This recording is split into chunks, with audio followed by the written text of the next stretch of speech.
تو وہ مجھ سے کہنے لگے حماد، میں نے ہاں ابا، کہ بیڑی لگا دے مجھے۔ میرے والد صاحب بھی بیٹھے تھے، تو میں نے کہا ابا تمہیں سانس کی پرابلم ہے، بیڑی نہ پیو، ڈاکٹر نے منع کر دیا ہے۔ میرے باپ نے بڑے سخت لہجے میں مجھ سے کہا خبردار، میرے باپ جو مانگے انکار۔ میرے والد صاحب بھی بیٹھے تھے، تو میں نے کہا ابا تمہیں سانس کی پرابلم ہے، بیڑی نہ پیو، ڈاکٹر نے منع کر دیا ہے۔ میرے باپ نے بڑے سخت لہجے میں مجھ سے کہا خبردار، میرے باپ جو مانگے انکار نہ کرنا۔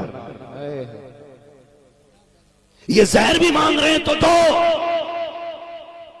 اگر ان کی خواہش بیڑی پینے کی ہے تو پلاؤ، اگر ان کے علاج میں لہو بھی دینا پڑا تو ان کا بیٹا بھی لہو دینے کے لیے زندہ ہے۔ زندہ آباد زندہ۔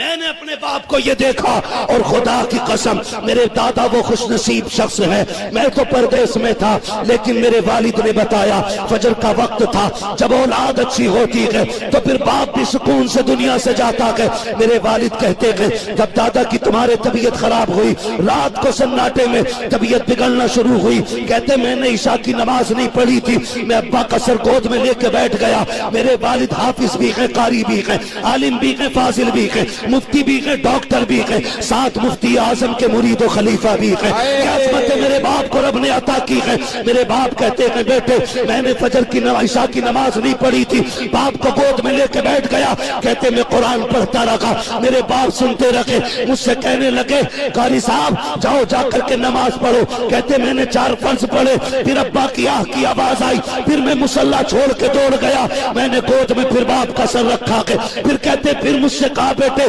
اب جاؤ سنتیں بھی پڑھ لو۔ کہتے 2 رکعت سنتیں پڑھی تھی، پھر باپ کی آہ کی آواز آئی، کہتے میں پھر دوڑ آیا، پھر کافی دیر تک باپ کو قرآن سناتا رکھا۔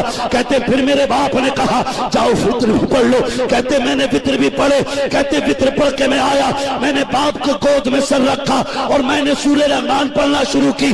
کہتے مجھے یاد ہے جب میرے باپ آخری سانسیں لے رکھے تھے تو بے بسی کے ساتھ نہیں بلکہ کلمہ پڑھتے جا رکھے تھے، دنیا سے رخصت ہو رہے۔ بابا